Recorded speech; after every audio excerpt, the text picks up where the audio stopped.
მოგესალმებით, ეთერში რაღაცა რეზიუმე სტუდიაში მუშაობ ჟურნალისტი მერაბ მეტრეველი. მოგესალმებით ჩვენს რადიო მსმენელებს, ვინც გვისმენს FM 179-ზე რადიო პალიტრის ეთერით და ასევე მოგესალმებით ჩვენს ტელემაყურებლებს, ვინც გვყურებს ტელეკომპანია პალიტრე ნიუსის ეთერით.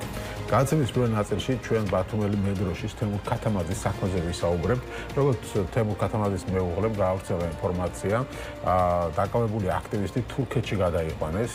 როგორც ნინო კაკულიამ ინტერპრეს ნიუს განუცხადა, თემურ ქათამაძის თურქეთში გადაყვანა ვერაგულად მოხდა. აი რა თქვა მან, თემურის თურქეთში გადაყვანის შესახებ ინფორმაცია შემატყობინეთ ჩემმა მეგობარმა. ჩემს მეგობარს დაურეკეს პოლიციის განყოფილებიდან არმაღანში. თემურის გადაყვანა მოხდა არა სარფიდან, არამედ საქართველოს სამხრეთიდან, სომხეთის საზღვართან ახლოსო ამბობს ის. ვერაგულად მოხდა მისი გაყვანა. ბოლო დღეებში უჩიოდა იმას, რომ ფსიქოლოგიური ძალადობა ხორციელდებოდა მიგრაციის ცენტრის მუშაკების მხრიდან და გასულ პარასკევს სიმბოლური შიმშილობას ჰქონდა გამოცხადებული. სავარაუდოდ მასაც ნერვება უტყუნა და ადვილად დათანხმდა. დეტალებს ვარკვევთ, მაგრამ ფაქტი ის არის, რომ გუშინ ღამე გადაიყვანეს. ასევე გუშინ ეწურებოდა ნებაყოფლობითი ქვეყნის დატოვების ვადა, რითიც ვერ ისარგებლებდა, რადგან ვალიდური დოკუმენტი თემურს არ გააჩნია. ჯერ კიდევ 2020 წელს თურქულმა მხარემ პასპორტის მოქმედება შეუჩერა, ამბობს მეუღლე. და ეს ახლა გაიგო, როდესაც თურქეთიდან მისი საბუთები მოვითხოვე. ასევე მას უარი ეთქვა ერთჯერადი სამგზავრო დოკუმენტის დამზადებაზეც. ახლა თემური დაკავებულია თურქეთში. მის საქმეში ხელჩასაჭირი არაფერია. რეპრესიების მანქანა იქ უფრო ამუშავებულია. თემური ვარაუდობს, რომ ეს ყველაფერი მის აქტიურ პოზიციას უკავშირდება. თურქეთი მხარს უჭერს დიასპორებს და მათ საქმიანობას, მაგრამ აქტიური ლიდერები არ აწყობთ და იშორებენ. თემურს ჰქონდა ყველა პირობა იმისა, რომ საქართველოში ბინადრობის უფლება ჰქონოდა, ძალიან ბევრი კანონდარღვევა მის საქმეში. ფაქტის შემდგარია, ადამიანი ვერაგულად გაიყვანესო, განაცხადა მისმა მეუღლემ. ინფორმაციისთვის აქტივისტი თემურ ქათამაძეზე ბათუმში პოლიციამ თავდაპირველად ადმინისტრაციული წესით დააკავა, თუმცა პატიმრობიდან გათავისუფლების შემდეგ ის კვლავ დააკავეს. მეორე დაკავებისას პოლიცია თემურ ქათამაძეს საქართველოში ცხოვრების უფლების არ ქონას ედავებოდა. ამ თემაზე კომენტარი გააკეთა შინაგან საქმეთა მინისტრის მოადგილემ ალექსანდრე დარახველიძემ და ამ კომენტარსაც გაგაცნობთ. ის ამბობს, გაფარ ილმაზმა, იგივე თემურ ქათამაძემ არ ისარგებლა ქვეყნის ნებაყოფლობითი დატოვების შესაძლებლობით. შესაბამისად, მისი გაძევება იძულების წესით მოხდა საქართველოს კანონმდებლობის მოთხოვნის შესაბამისათო, განაცხადა მან. დარახველიძის განმარტებით, საქართველოსთან თემურ ქათამაძის გაძევება, მათ შორის სასამართლოს მიერ კანონიაში შესული გადაწყვეტილების შესაბამისად მოხდა. გამოეხმაურა ამ ყველაფერს სალომე ზურაბიშვილიც, რომელმაც თქვა, ქვეყანა, რომელიც ღამით, მალულად და დამცველების გაურთხილებლად აძევებს თემურ ქათამაძეს, კონსტიტუციისა და სახელმწიფოებრივ ჩარჩოებს საერთოდ ჩამოშორდა და სხვა კატეგორიაში გადავიდაო, განაცხადა სალომე ზურაბიშვილმა. დღეს ჩვენი გადაცემის პირველი ნაწილი სტუმარი იქნება თემურ ქათამაძის ადვოკატი, უფლებადამცველი, სოციალური სამართლიანობის ცენტრის წარმომადგენელი მარიამ ყველაშვილი, რომელსაც მივესალმებით. გამარჯობა მარიამ. მადლობა გადაცემაში მონაწილეობისთვის და მინდა რომ ამ გადაცემის ამ ნაწილში ჩვენს რადიო მსმენელებს და მაყურებლებს აი საქმე კარგად გავაცნობთ დეტალურად, როგორ დაიწყო ყველაფერი, თავიდან რომ მივყვეთ, რას აკეთებდა აქ ბატონი თემური, რას საქმიანობდა, ამდენი წელი საქართველოში ცხოვრობს, ვიცით რომ ის არის თურქეთში დაბადებული და გაზრდილი ქართველი, რომელიც საქართველოში არ ცხოვრობს, ჩვენი ქვეყნის პატრიოტია, დადიოდა აქციებზე, აი ზოგადად რო გითხრათ და რა მოხდა, მე რას დავებოდებ და როგორ განვითარდა მოვლენები. მოგესალმებით კიდევ ერთხელ, მივესალმები მაყურებლებს და რადიო მსმენელებს. ბატონი თემური უკვე წლები რაც საქართველოში ცხოვრობს და აქ თითქმის 40 წელი არის უკვე ის, რაც ქართულ საქმეს ემსახურებოდა როგორც თურქეთში, ასევე საქართველოში. მას ჰქონდა არაერთი ორგანიზაცია დაფუძნებული, რომელიც თურქეთში პოპულარიზებას უწევდა, მათ შორის ქართული ენის სწავლებას. მას შემდეგ, რაც ბატონი თემური საქართველოში ჩამოვიდა, ამის შემდეგ მას ამ კუთხით აგრძელებდა საქმიანობას, თუმცა ამ პერიოდის განმავლობაში მისი საქმიანობა შესამჩნევი არ ყოფილა, მაგალითად ქართული ოცნებისთვის და მას შემდეგ, რაც ბატონმა თემურმა მიიღო აქციებში მონაწილეობა და ნოემბერ-დეკემბერში ბათუმში ერთ-ერთი საპროტესტო აქციების ერთ-ერთი სახეც კი იყო, როგორც ბათუმელი მეტროშე. ამის შემდეგ პირველ ეტაპზე ის ადმინისტრაციული წესით დააკავეს და ადამიანი რამეს აშავებდა აქციებზე? არა, პირველ ეტაპზე დააკავეს ადმინისტრაციული წესით, მას ედავებოდნენ პოლიციის კანონიერი მოთხოვნისადმი დაუმორჩილებლობას. ჩვენ კარგად ვიცით, რომ ხო, ჩვენ კარგად ვიცით, რომ ამ აქციების დროს ესეთი მუხლია, რომელსაც ძალიან აქტიურად იყენებდნენ მათ შორის აქციის მონაწილეების მიმართ და მას ედავებოდნენ ასევე იმას, რომ მან თითქოს და სიტყვიერი შეურაცხყოფა მიაყენა პოლიციის თანამშრომლებს და უწოდა მათ მონები, თუმცა რეალურად ამ ფაქტს ბატონი თემური უარყოფს და რეალურად მართლაც არ ქონია ამას ადგილი და მონები უწოდაო? ხო, კი, და მხოლოდ ორი პოლიციელის ჩვენების საფუძველზე, რომლებიც ვერ იქნებიან, რა თქმა უნდა, ობიექტურები, ხო, სასამართლომ მას 5-დღიანი ადმინისტრაციული პატიმრობა შეუფარდა. ამის შემდეგ, როგორც დატოვა იზოლატორი, გვახსოვს, რომ ის მაშინვე დააკავეს, ხო? და უკვე დაიწყეს გაძევების პროცედურა. ამ პროცესის ფარგლებში პირველ ეტაპზე საქმე საია აწარმოებდა, ბატონმა თემურმა მოითხოვა, რომ საერთაშორისო დაცვა მიეცათ მისთვის. საინტერესოა ის, რომ მიუხედავად იმისა, რომ დროებით მოთავსების ცენტრში მოათავსეს ბატონი თემური და რეალურად შესაძლებლობა არ ქონდა, ხო? ანუ უცებ გაახსენათ, რომ მას აქ კი, უცებ გაახსენდათ. მოქალაქეობა არ აქვს და კი. შეუძლიათ გააძევა. კი, და რეალურად მიუხედავად იმისა, რომ რამდენჯერმე სამჯერცა და ბატონმა თემურმა საქართველოს მოქალაქეობა მოეპოვებინა და მათ შორის ერთ-ერთი საქმის განხილვა კიდევ მიმდინარეობს საერთო სასამართლოებში, გაახსენდათ, რომ ძალიან მარტივად შეუძლიათ მისი გაძევება ქვეყნიდან. საერთაშორისო დაცვის ეტაპზე, როდესაც მან მოითხოვა ფაქტობრივად შესაძლებლობა არ მიეცა, რომ მტკიცებულებები წარმოიდგინა, იმიტომ რომ დროებითი მოთავსების ცენტრში იყო, ხო? და მიგრაციის დეპარტამენტმა 3 დღეში შეაფასა ეს მტკიცებულები, რაც მან მიეწოდა და მიიღო გადაწყვეტილება. საინტერესოა ის, რომ ზოგადად ესეთ საქმეებში, რომელიც თუნდაც საერთაშორისო დაცვას ეხება, ხო? ყოველთვის მათ შორის სახალხო დამცველის არაერთ ანგარიში არის მითითებული, რომ ეს ვადები ძალიან იწელება ხოლმე და წლობით გრძელდება, როგორც მიგრაციის დეპარტამენტის საკითხის განხილვა, ასევე საერთო სასამართლოებში, მაგრამ ბატონი თემურის შემთხვევაში ეს რატომღაც ძალიან დაჩქარებულად წარიმართა. ასევე მნიშვნელოვანია ის პროცედურები დააჩქარეს. პროცედურები დააჩქარეს ნამდვილად. ასევე მას ბატონი თემური ამ პერიოდის განმავლობაში მან 2023 წელს უფრო სწორად შემთხვევით საელჩოსთან კომუნიკაციის დროს შეიტყო, რომ მის მიმართ თურქეთის რესპუბლიკაში იყო გამოცემული დაკავების ორდერი. ამის შემდეგ მან არაერთხელ თურქეთი რას ერჩეს? ხო, აი ამის შემდეგ მან არაერთხელ მიმართა თურქეთის საელჩოს და თხოვა, რომ მიეცათ შესაძლებლობა, რომ მინდობილობა გაეფორმებინა თურქეთში ადვოკატისთვის, რომ რეალურად გაეგო რა საფუძვლით მიმდინარეობდა მის მიმართ გამოძიება, ხო? სამწუხაროდ საელჩომ 27 მაისს უკვე მიწურულს ბოლო პერიოდში მისცა შესაძლებლობა, რომ გაეფორმებინა ეს მინდობილობა და როგორც საქმის მასალებს გავეცანით, ბატონ თემურს თურქეთში ედავებიან გიულენის მოძრაობის წევრობასთან კავშირს, რასაც მთელი სასამართლოს ეტაპზე, მათ შორის ბატონი თემური ამბობდა, რომ მას მათ შორის არც იდეოლოგიური შეხება ამ მოძრაობასთან და მით უმეტეს წევრობა არასდროს არ ქონია. თუმცა უბრალოდ მას ბიზნეს პარტნიორული ურთიერთობა აკავშირებდა ბათუმში მყოფ ამ მოძრაობის მხარდამჭერებთან, ისიც გარკვეული მცირე პერიოდის მანძილზე. ხო, არა, ნამდვილად არ იყო და ამას მთელი სასამართლოს ეტაპზე იძახდა, თუმცა ეჭვი, რომ შეიძლებოდა ამ საფუძვლით ქონოდა, მას სანამ საქმის მასალებს გაეცნობოდა, იქიდან ქონდა, რომ ქონდა რაღაც კომპანიები დაფუძნებული ამ მოძრაობის მხარდამჭერებთან, რომლებიც ბათუმში იმყოფებოდნენ. ხო, საინტერესოა ისიც, რომ ამ საფუძველზე აღიძრა თურქეთში საქმე მისდაო. ამ საფუძვლით არის. ეს რაღაც კოორდინირებულად მოხდა, როგორ ფიქრობთ, საქართველოს ხელისუფლებასთან? ამის თქმა გაგვიჭირდება, იმიტომ რომ ეს საქმე დაიწყო 2020 წელს. ჩვენ სამწუხაროდ ახლა 2023 წელს შეიტყო ბატონმა თემურმა და საქმის მასალებს სულ რაღაც 27 მაისს გავეცანით, მაგრამ რასაც ედავებიან რეალურად, ხო, სამართლებრივად რო შეოფასოთ, რა თქმა უნდა, არანაირი მტკიცებულებები არ არის იმ საქმეში და თუ კი ის პოლიტიკურად მოტივირებული არ იქნება თუნდაც თურქეთის რესპუბლიკაში, სამართლებრივად, რა თქმა უნდა, ეს ბრალდება არ უნდა დამტკიცდეს, მაგრამ ჩვენ ვიცით, მიუხედავად იმისა, რომ 2016 წლიდან არის, ხო, ეს გიულენის მოძრაობის მიმართ ერთგვარი დევნა თურქეთში, დღემდე, მათ შორის ადამიანის უფლებათა ევროპული სასამართლო და მინისტრთა კომიტეტი მიუთითებს, რომ ამ ადამიანების მიმართ მთელი რიგი კონვენციური უფლებები მაინც ეხლაც ირღვევა.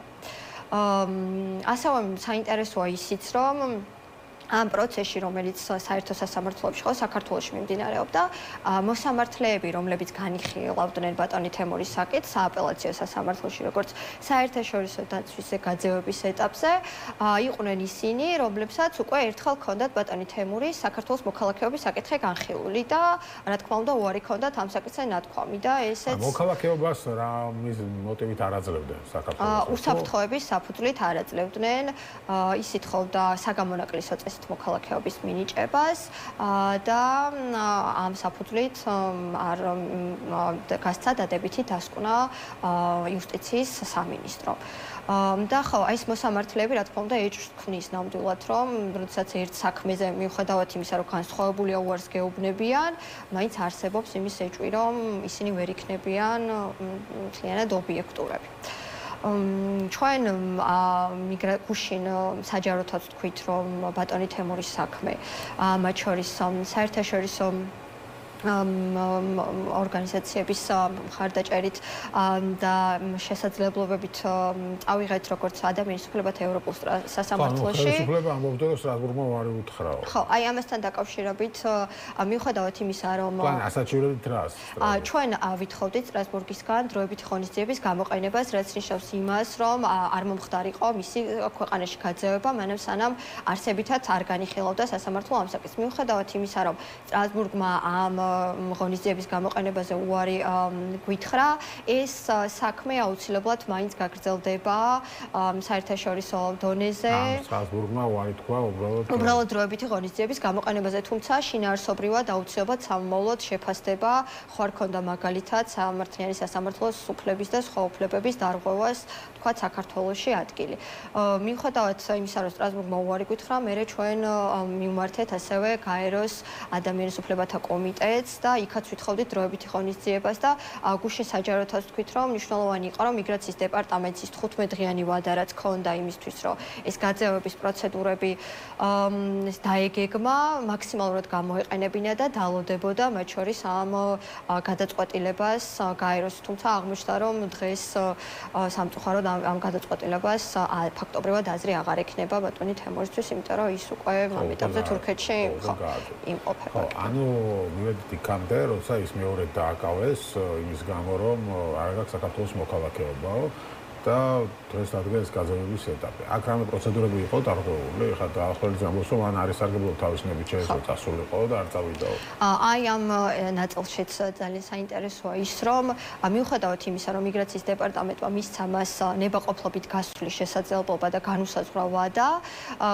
ამ შესაძლებლობით ის ფაქტობრივად ვერ ისარგებლებდა გამომდინარე იქიდან, რომ მას მოქმედი პასპორტი არ გააჩნდა და ნებაყოფლობით იქნებოდა ის თუ იძულებით, უნდა წასულიყო თურქეთის რესპუბლიკაში. ამიტომ ფაქტობრივად ეს უფლება რეალიზაციის გარეშე დარჩა ამ ეტაპზე და მხოლოდ ფორმალურად ჩაიწერა გადაწყვეტილებაში და საინტერესოა ისიც, რომ თქვათ მიუხედავად იმისა, რომ ქართული საზოგადოება მას თემურ ქათამაძის სახელით იცნობს, მათ შორის ოფიციალური სახელით მოიხსენიეს და ბევრისთვის შეიძლება უცნობი იყოს, რომ მას გაფარი ილმაზი ჰქვია ოფიციალური დოკუმენტებით და თემურ ქათამაძე. კი ბატონო, ახლა გავაგზავნოთ თურქეთში რა მე ვთქვათ შეიძლება იყოს იქ კიდევ პოლიტიკურად მოტივირებული მის წინააღმდეგ ქმედებები.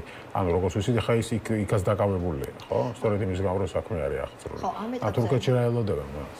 ამ ეტაპზე ჩვენთვის ცნობილი არის ის, რომ ის გადაყვანილი ყავთ ორდუს ტერიტორიაზე, ორდუს პროვინციაში, სადაც გაცემული არის ეს დაკავების ორდერი და იმყოფება გამოკითხვაზე და ამ საქმესთან დაკავშირებით უფრო დეტალური ინფორმაცია მას შემდეგ გვეცოდინება, რაც იქაური ადგილობრივი ადვოკატები დაუკავშირდებიან და მოგვაწვდიან ამ საკითხზე ინფორმაციას, თუმცა ჩვენ ვფიქრობთ, რომ აშკარა პოლიტიკური მოტივები თურქეთის რესპუბლიკაში იკვეთება, იმიტომ რომ საქმის მასალების გაცნობით მნიშვნელოვანი არსებითი მტკიცებულებები არ იკვეთება, თუმცა რადგან ეს საკითხი ეხება გიულენის მოძრაობას და ჩვენთვის თალსახაა, რომ მათ შორის საერთაშორისო ორგანიზაციები 2025 წლის ანგარიშებში აღნიშნავდნენ, რომ ამ მოძრაობასთან აფილირებულ ადამიანების მიმართ ხო არსებითად ეს უფლებები ირღვევა და მათ შორის უკანონო დაკავებებიც მრავალია, მაინც ვფიქრობთ, რომ ამის ის რისკი არსებობს, რომ მის მიმართ ეს პროცესი გაგრძელდეს და რამდენი წლიანი პატიმრობა ემუქრება? იქ 5-დან 10 წლამდე პატიმრობა ემუქრება და ეს მუხლი ალტერნატიულ სასჯელს არ ითვალისწინებს სამწუხაროდ მხოლოდ პატიმრობას. ხო, ანუ ფაქტობრივად რა გამოდის, რომ იმის გამო რომ აქციებზე იდგა ეს ადამიანი დროშით საქართველოს ხელისუფლებამ ის გაიმეტა 5-დან 10 წლამდე პატიმრობისთვის თურქეთში, ხო? გააძევა იმ ქვეყანაში, სადაც მის წინააღმდეგ საქმე იყო აგზრული, რაღაც რომელიღაც პოლიტიკოსთან კავშირის გამო, ხო, ეხლა რაღაც კრიმინალს და დანაშაულს და კაცის გველობას და ქურდობას მას არავინ არ ედავება, ოპოზიციონერი, ხო, პოლიტიკოსთან, გიულენთან, რომელსაც გადატრიალებას შეთებდა ბრალს. ადონი ერდოღანი კავშირის გამო ელოდება 5-დან 10 წლამდე, ანუ გამოდის რომ გაწირეს ხო ადამიანი ამ ყველაფრისთვის.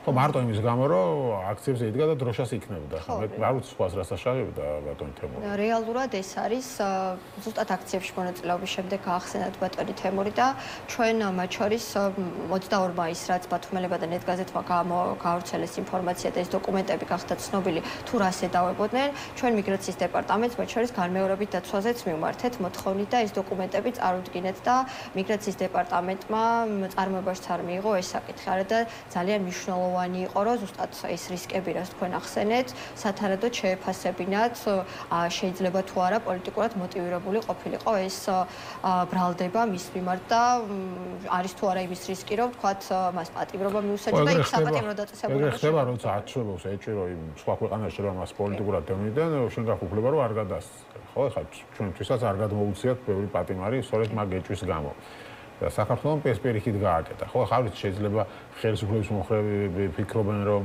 აი რაღაც იღებდა აქციების მონაწილეობას წყარად ყოფილიყო, მაგრამ არ ვიცი, ხო, ყველა ადამიანის უფლებაა, ხო, ახლა შეიძლება რაღაცას პროტესტი გამოხატოს.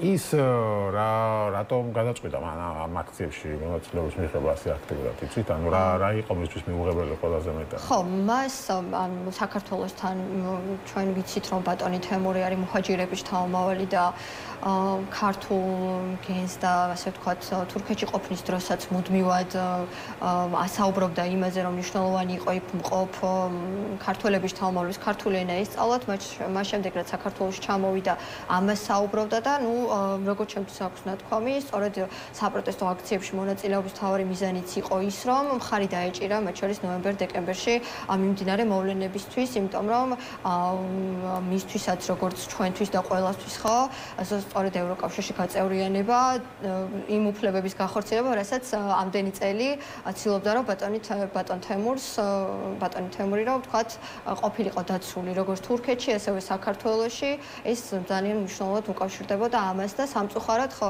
რაღაც ფორმალური საფუძვლით ადმინისტრაციული წესით დააკავეს პირველ ეტაპზე და 5-დღიანი ადმინისტრაციული პატიმრობა მიუსაჯეს და როგორც ჩანს მისი ეს რადგან ის პოპულარული გახდა გამთავისი დროშით ნერვებს უშლიდა ხელისუფლება რა მოხდა თქვენ? დიდი ალბათობით შეიძლება ამაზე ვთქვათ, იმიტომ რომ ერთგვარად ბათუმის აქციების სიმბოლო იყო და ხო ბათუმელი მედროშე თითქმის ძალიან კარგად ყველა მიცოდა რომ ჩანდა და რაღაც აქტიურად იყო ჩართული და რეალურად სხვა საფუძველი ფაქტობრივად შეიძლება ვთქვათ რომ არ არის, იმიტომ რომ ის წლების განმავლობაში საქართველოში ცხოვრობდა, ეს სახელმწიფო მიცოდა, როგორც ცხოვრობდა, რა დოკუმენტებიც. ამდენი წელია საქართველოში ცხოვრობს? დაახლოებით 10 წელზე მეტი. ანუ 10 წელია ცხოვრობს და აქამდე არ გახსენებიათ რომ მას მოქალაქეობა არ აქვს და შეიძლება და მისი გაძევება. კი, მას სხვათა შორის 2019 წელს ბინადრობის ნებართვის გაგრძელებაზეც უარი უთხრეს და ისიც გასაჩივრებული ჰქონდა მას.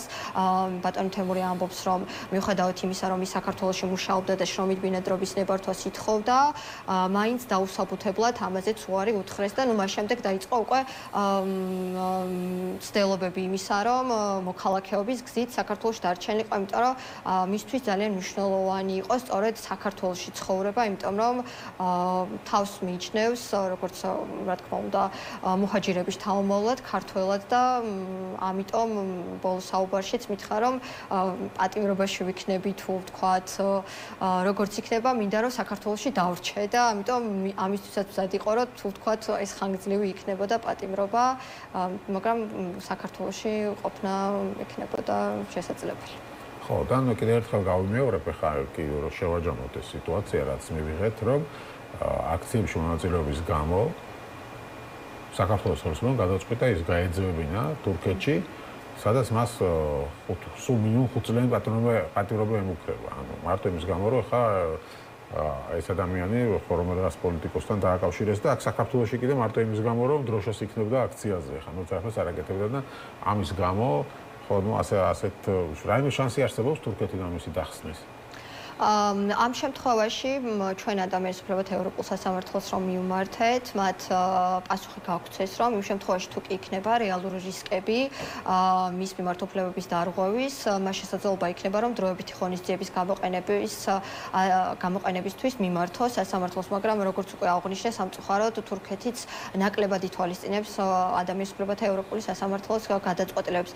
საინტერესოა ის, რომ ზუსტად ნოემბერ-დეკემბრის აქციების შემდეგ ხო არაერთი უცხოელი გააძევეს საქართველოდან, რომლებიც ლეგალურად იმყოფებოდნენ და ვადა ჰქონდათ კიდევ დარჩენილი საქართველოში ყოფნის და ესეც ერთგვარად მიუთითებს, რომ ზუსტად რაღაც არა, ხა კანონიც გაამარტივებს, ხო? გაძევებასთან დაკავშირებით უცხოელების. ესეც ავადმოდ ამას უკავშირდება, ხო? იმიტომ რომ თბილისშიც რამდენიმე უცხოელი იღებდა აქციებში მონაწილეობას. აი რა შეცვალეს კანონში და ამას როგორ ახასებთ? ხო, მათ შორის შემოიღეს ადმინისტრაციულ სახდელად ქვეყნიდან გაძევება და სისხლის სამართლებრივ პასუხისმგებლობათაც ასევე ქვეყნიდან გაძევება და ქვეყანაში შემოსვლის აკრძალვა. წინა პერიოდში, როდესაც ეს ადამიანები გააძევეს, მათ გარკვეულად რთული გზის გავლა უწევდათ, რადგან სახელმწიფო უსაფრთხოების სამსახურს უნდა დაეწერა დასკვნა, ამის შემდეგ მიგრაციის დეპარტამენტს უნდა მიემართა სასამართლოსთვის და სასამართლოს ორი ინსტანციის შემდეგ უნდა მიღებულიყო გადაწყვეტილება. ეხლა ერთი სასამართლო განხილვის ფარგლებში უკვე შესაძლებელი იქნება ამ ადამიანების მიმართ ესეთი სახდელი იქნება თუ სასჯელის გამოყენება და ქვეყნიდან გაძევება და მათ შორის სისხლის სამართლის კოდექსში სასჯელის სახით საკმაოდ დიდი ვადები არის დაწესებული 5-დან 20 წლამდე სასჯელის ხარისხის მიხედვით და ადმინისტრაციულის შემთხვევაში 3 წლამდე ვადით სასჯელის სახით არის გათვალისწინებული ეს, ამიტომ თუ ჩათვლის სასამართლო რომ ამ ადამიანმა მაგალითად საქართველოს ჩაიდინა დანაშაული არის მაგალითად უცხოელი, ხო, შეუძლია რომ შემდეგ რაც მოიხდის თქვათ სასჯელს საქართველოში, ქვეყნიდან გააძევოს ამის შემდეგ და 20 წლით მაგალითად საქართველოში შემოსვლა აუკრძალოს კი. ხო, ანუ ამათ ალბათ ეს კანონიც იმისთვის არის და როგორ ქათამაძის მაგალითიც იმისთვის არის რომ ვიღაცებს შეეშინდეთ ვისაც მოქალაქეობა არ აქვს აქციებში მონაწილეობის მიღება. აქ კიდევ შევახსენოთ ჩვენს მაყურებლებს და რადიოსმენელებს, რომ მარტო უცხოელები არ არიან, ვისაც მოქალაქეობა არ აქვს. ხო, ბევრი ქართველია, რომელიც ემიგრაციაში იყო, იქ მოქალაქეობა იყო, დაკარგა მოქალაქეობა და ეხლა შეიძლება ჩამოდიოდეს საქართველოში. ანუ ქართველებსაც, რომელსაც მოქალაქეობა არ აქვს, მათი გაძევებაც მარტივად შეუძლია თუ აქციებში მიიღებს მონაწილეობა და ხელისუფლება ჩართვის. მაგრამ აი ამ აქციებში მონაწილეობა შეიძლება ესე საბაბად იყოს გამოყენებული თუ ოფიციალურად სხვა საბაბს მოუძებნია. ადმინისტრაციული სამართალდარღვევის შემთხვევაში შესაძლებელი არის მათ შორის რომ იმ შემთხვევაში თუ კი წეგან ვახსენეთ პოლიციის კანონიერი მოთხოვნისადმი დაუმორჩილებლობას ან პოლიტიკოსის შეურაცხყოფას ედავება სასამართლო, შინაგან საქმეთა სამინისტროს შეუძლია მოითხოვოს რომ სახდელის სახით მათ შორის გამოყენებული იყოს ქვეყნიდან გაძევება და სასამართლოს შეუძლია რა თქმა უნდა ეს მოთხოვნა დააკმაყოფილოს და ადამიანის გააძევოს ქვეყნიდან. ამიტომ ზუსტად იმ მუხლებს დაემატა ეს ადმინისტრაციული სახდელები, რომელსაც ძალიან კარგად იყენებენ ხოლმე აქციების დროს შინაგან საქმეთა სამინისტრო. ხო, ეხლა ნანუკა ჟორჟოლენმა დაწერა სანამ შევეთერში ვიღა 12 წუთის წინ, რომ ვაიმე ხალხო თემურ ქათამაძე თურქეთის იზოლატორიდან გაათავისუფლეს სასამართლო პროცესებზე გარედან ივლისო. ეს სასიხარულო ინფორმაცია წამოგვეწინა. ნამდვილად. ამ წინასწარი პატიმრობა როგორც ჩანს არ ემუქრება, მაგრამ შემდეგ რამდენს მიუჯიან არავინ არ ხო, რა თქმა უნდა, ეს გამოძიება მიმდინარეობს, იქაც როგორც ჩვენთან არის აღკვეთის ღონისძიებების სხვადასხვა ფორმები, შეიძლება პირველ ეტაპზე დაკავებული არ იყოს, ნამდვილად არ ვიცი ახლა ეს ინფორმაცია, მაგრამ შემდგომში ხო შეიძლება სასჯელის სახით ის გამოყენებული იყოს პატიმრობა, თუმცა იმედი მაქვს, რომ ესე არ იქნება თურქეთში. ნუ ზოგადად თქვენ წარმოადგენთ არასამთავრობო ორგანიზაციას სამართლიანობის ცენტრი, სოციალური სამართლიანობის ცენტრის წარმომადგენელი ხართ და ბოლო კითხვა მინდა დაგისვათ მარტო თემურ ქათამაძის საქმიდან გამომდინარე, ზოგადად ამ აქციების დროს შეცვლილი კანონმდებლობა, ქმედება ხელისუფლების, როგორც იქცევა, ადმინისტრაციულ კანონმდებლობას როგორც იყენებს და ასე შემდეგ, აი ამ ყველაფერს როგორ შეაფასებთ, რა ხდება თქვენი აზრით და ამით დავასრულებთ. ხო, რა თქმა უნდა, კანონმდებლობა და ზოგადად აქციების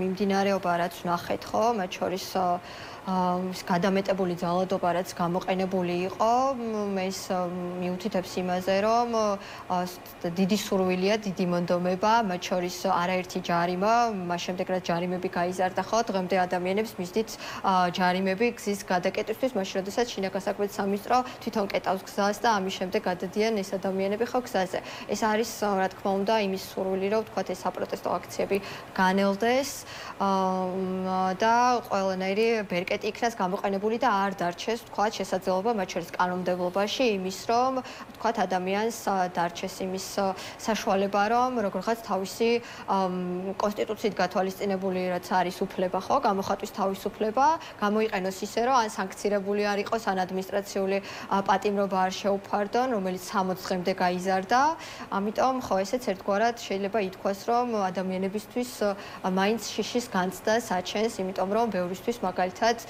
არ არის მარტივი ვთქვათ 5000 ლარის ჯარიმა გადაიხადოს ან ადმინისტრაციულ პატიმრობაში გაატაროს დრო. ხო, ანუ ასე აქციების პერიოდში ნელ-ნელა რითიც მათ შეძლეს სადღაც ჯარიმების გაზრდა, სადაც დაპატიმრება, ვიღაცის დაჭერა, ვიღაცის გაძევება ქვეყანა კანონების სადაც საჭირო იყო შეცვალეს.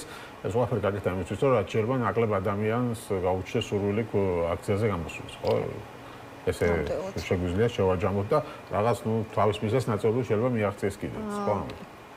რა თქმა უნდა ადამიანებს მაგალითად რომლებიც ვთქვათ საქართველოში ჩამოდიოდნენ მაგალითად საქართველოს წლების განმავლობაში იყო მაგალითად რუსი, ბელარუსი, აზერბაიჯანელი აქტივისტების თავშესაფარი ავტორიტარული ქვეყნებიდან წამოსვლის შემდეგ რა თქმა უნდა ეს ადამიანები დღეს საქართველოში ვინც არიან დარჩენილნი უსაფრთხოდ თავს ვეღარ გრძნობენ და მათ შორის სხვები რომლებიც ვთქვათ აპირებდნენ საქართველოს ჩამოსვლას მათთვის ღია სიგნალი არის რომ თუ საქართველოს ჩამოვლენ მაშინ მათი მხრიდან არ უნდა იყოს რაღაც ხელისუფლების კრიტიკა ან რაღაც გამოხატვის თავისუფლების ფარგლებში საუბარი და ან უნდა იყვნენ ჩუმად ან საქართველოში საერთოდ არ უნდა ჩამოვიდნენ. გასაგებია, მადლობა დიდი გადაცემაში სტუმრობისთვის. შეგახსენებთ, მარიან ყველაშვილი იყო ჩვენი სტუმარი, ის წარმოადგენს სოციალური სამართლიანობის ცენტრის ადვოკატი არის და ასევე თემურ ქათამაძის იცავდა. შეგახსენებთ, თემურ ქათამაძე არის თურქეთში დაბადებული და გაზრდილი ქართველი, რომელიც საქართველოში იყო ცხოვრობს ბოლო 10 წელია, ქვეყნის პატრიოტია, იღებდა აქციებში მონაწილეობას და სწორედ ამ აქციებში მონაწილეობის გამო დროს ის დააკავეს და შემდეგ გაუხსენეს, რომ არა აქვს საქართველოს მოქალაქეობა და გააძევეს თურქეთში, სადაც ასევე მის წინააღმდეგ საქმე არის აღძრული. მადლობა დიდი გადაცემაში მონაწილეობისთვის.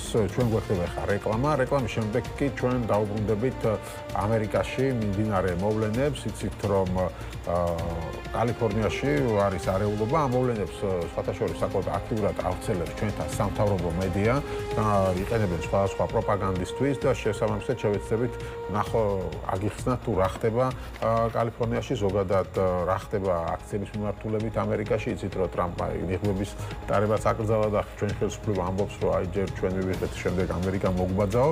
მოკლედ გიორგი ხატიაშვილი ამერიკაში მცხოვრები პოლიტიკის მეცნიერება და დოქტორი შემოგვიერთება რომელიც ამ მომენტისთვის საქართველოში იმყოფება. ამით ვისარგებლეთ მოვიწვიეთ გადაცემაში ასე რომ რეკლამის შემდეგ დავბრუნდებით და ვისაუბრებთ ტრამპის პოლიტიკის შესახებ.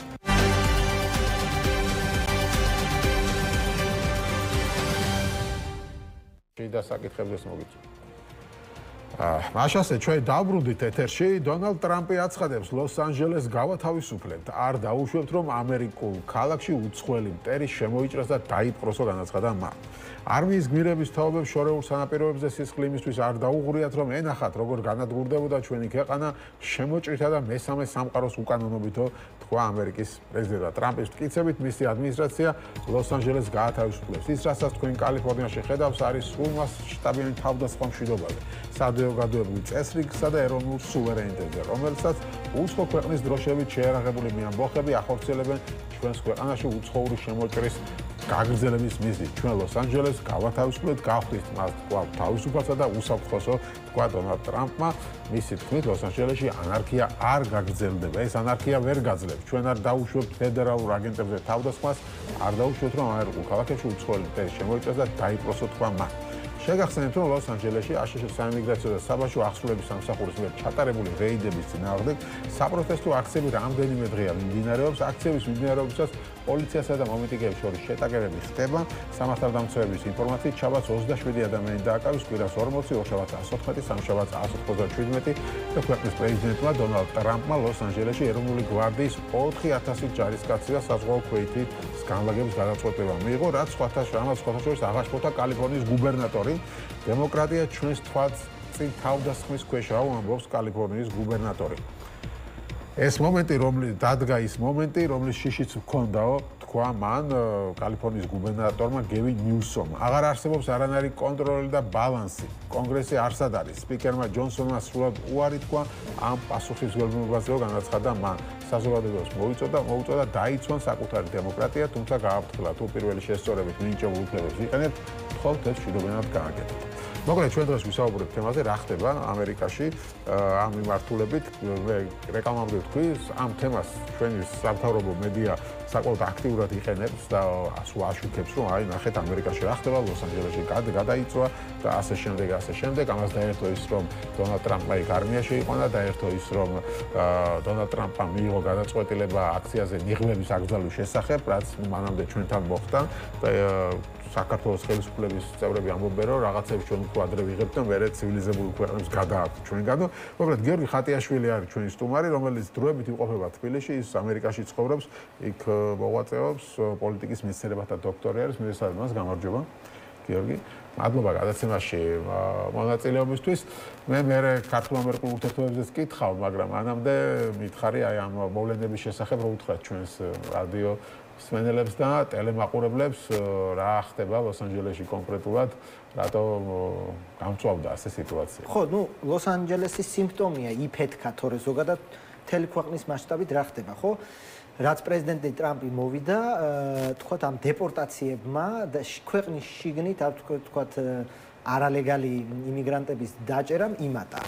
ჯერ იყო ლაპარაკი, რომ მარტო კრიმინალებს ან ჯერ კრიმინალებს დავიჭერთ, მაგრამ თქვათ სიმართლე, რომ ჯერ ამდენი კრიმინალი, იმიტომ რომ უნდა თუ წელიწადში დღე ბოლოს ლაპარაკი იყო, რომ დღეში 3000 კაცი უნდა დაიჭიროთ და დაადეპორტოთ. ჯერ ამდენი კრიმინალი სად არის? მე ხა კრიმინალები იმალებიან და ესე იოლად დასაჭერები არ არიან და ამათ იოლი გზა აირჩიეს, ხო? შენებლობებზე რეიდები სადაც იციან, რომ თქვათ ბევრი არალეგალია, ასევე აირჩიეს მეორე გზა სასამართლოებთან დახვედრა, ხო? ის სასამართლოზე თქვათ იმიგრანტის კეისია, მოსამართლე უარს ურტყავს და პირდაპირ როგორც გამოდის შენობიდან ელოდება თქვათ აგენტი და იჭერენ და უშვებენ დეპორტაციაზე და ამან გამოიწვია უკმაყოფილება და ამან იფეთქა კალიფორნიაში ბევრი მიზეზის გამო ერთ-ერთი ყველაზე დემოკრატიული შტატია და ლათინოსები კალიფორნიელები გამოვიდნენ თუ მიგრანტები გამოვიდნენ? მიგრანტები ხო, ემიგრანტებიც გამოვიდნენ. იქიდან გადმოსახედა მიგრანტები გამოვიდნენ. ხო, მიგრანტებიც გამოვიდნენ, თქვათ კვიდრი მოსახლეობაც გამოვიდა, ალბათ ვინც ამას ეწინააღმდეგება და ასევე, იქ მექსიკის დროშებიც დავინახეთ, ხო, ძალიან ბევრი მექსიკელია ხა კალიფორნიაში და ეს მათთვის შეურაცხყოფელია.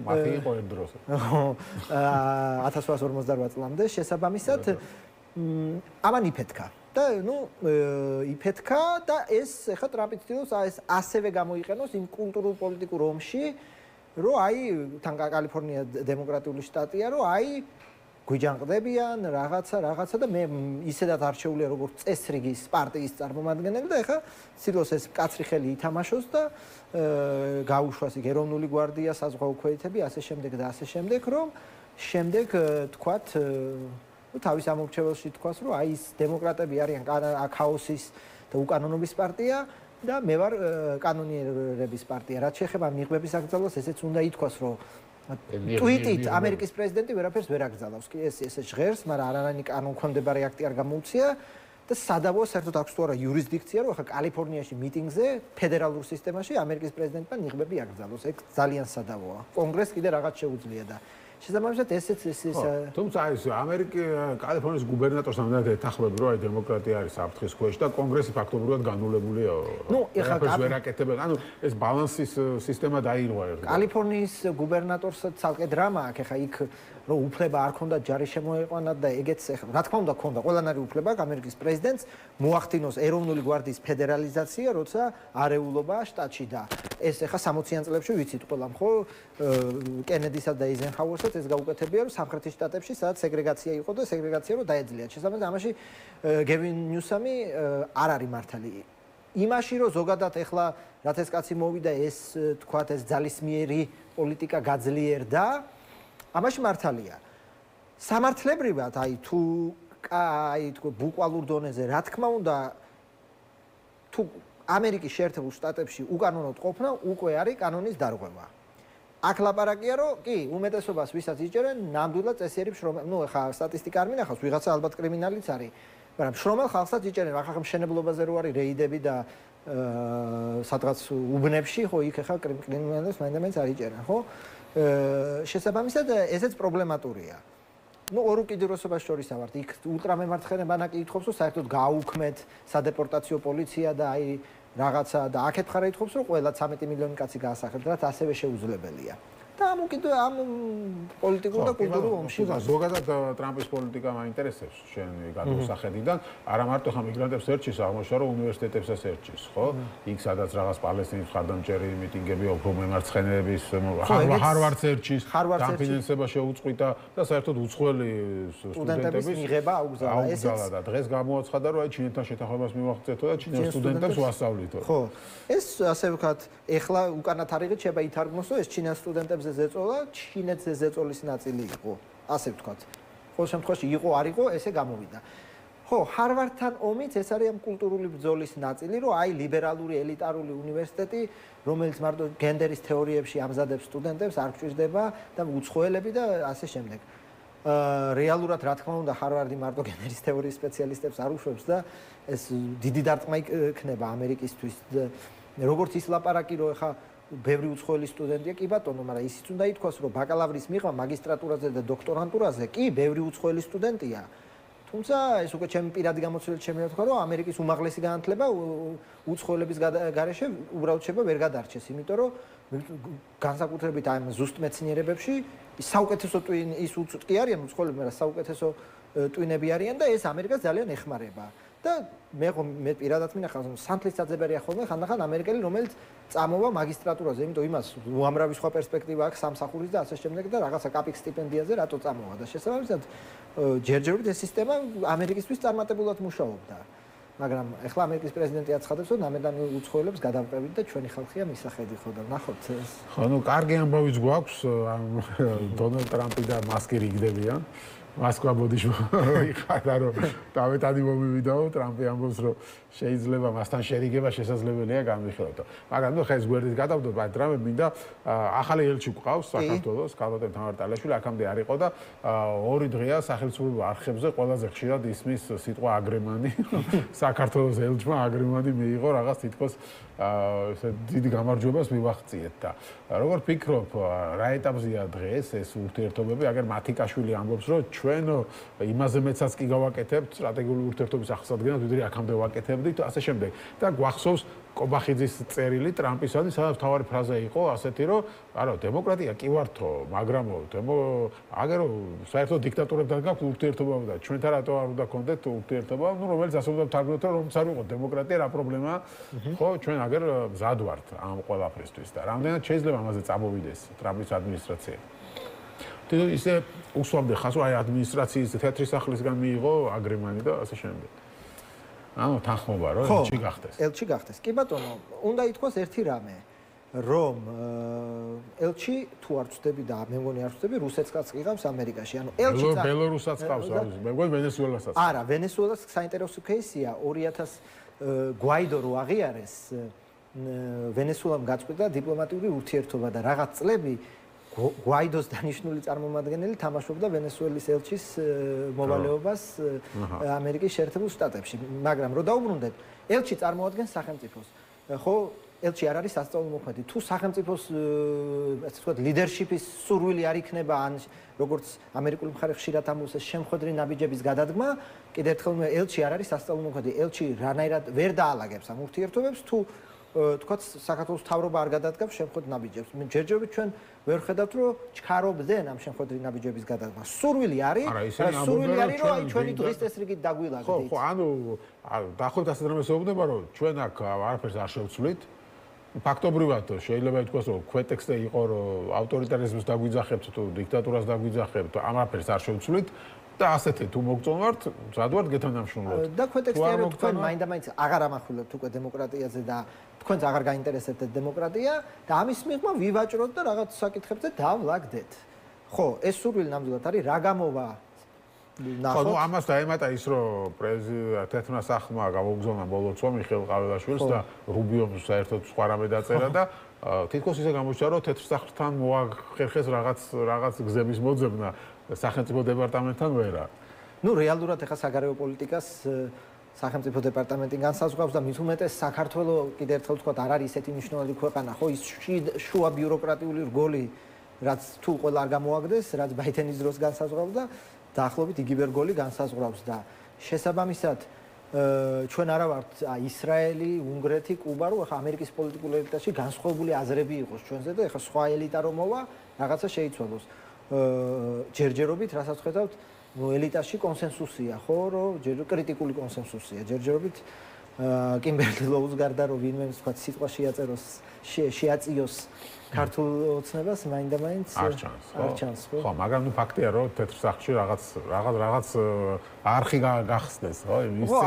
ისერილი ამას მოუწვა. ისერილიც ხო, ხა, ანუ ზედმეტს ნუ ჩავდეთ, ის არის ჩვეულებრივი პროტოკოლის და გამოხატულება და ისიც უნდა იყოს ხო, ნუ ის დღის წესრიგი, რასაც თქვა საქართველოში დაწერა, რომ ვიღაცას არ აღიარებს, ეს ხო ამერიკისთვის არ არის მნიშვნელოვანი დღის წესრიგი, არასოდეს ამერიკას არ დასიზმრებია, რომ აქ სხვა პრეზიდენტი აღიაროს და რაღაცა შესაბამისად, მათთვის ჩვეულებრივი მოვლენაა, რომ ყავილაშვილს მიულოცეს. ეს არაფერს არ ნიშნავს და არც არაფერს ნიშნავს, ეს ჩვეულებრივი მოვლენაა. ხო, თუმცა მოგედები რუბიომ სხვა რამ გააკეთა, ქართულ ხალხს მიულოცეს. ხო, ნუ ხო. ხო და აი ეს განვითარება ამ მოვლენების როგორ წარმოგიდგენია საბოლოო ჯამში ქართულ ოცნების სურვილი რომ დაალაგდეს ტრამპთან, რამდენად რეალისტური შეიძლება იყოს, ხო? ქართულ ოცნებასაც როგორც ჩანს არ ჯერა ბოლომდე, სულ თავს იზღვევენ და ამბობენ, რომ ჯერ კიდევ ტრამპს deep state-ი არ დაუმარცხებია. ნუ შენ როგორც ამერიკაში ცხოვრობს, მაინტერესებს deep state-ს თუ შეხვედრი ხარ. ხო, რა არის ეს deep state-ი? რა არის deep state-ი თუ იცი? deep state, რასაც ტრამპი და ამერიკელი მემარჯვენეები ეძახიან, ეს არის ჩამუდებული ბიუროკრატია ამერიკის სახელმწიფო სტრუქტურებში, რომელიც ძირითადად არის დემოკრატი და ტრამპის აზრით პირველი მას საბოტაჟს უწყობს. ხო, ანუ საჯარო მოხელეები, რომლებიც არ იცვლებიან, ხო, იქ პრეზიდენტის სრულებასთან ერთად. და ვინაიდან ამერიკაში ხა ძალიან ისეთი დიდხნიანი ინსტიტუციური მეხსიერების ქვეყანაა, ხო, თავისი ინტერესები აქვს თითო სახელმწიფო უწყებას და ნუ ტრამპი თვითონ საბოტაჟს უწყებენ, არ ემორჩილებიან და ნუ ბოლოს სისხლის სამართლები დევნა. რამდენად ეხა ტრამპი მიიჩნევს, რასაც საქართველოს ხელისუფლება იძახის, რომ ომებს იწყებს deep state-ი და ეხა უკრაინაში ომი დაიწყო, ევროკავშირს აკონტროლებს, ამერიკას აკონტროლებს, რამდენად ტრამპი თulis რომ საგარეო პოლიტიკას deep state-ი მართავს, ეს ეხა სადაოა.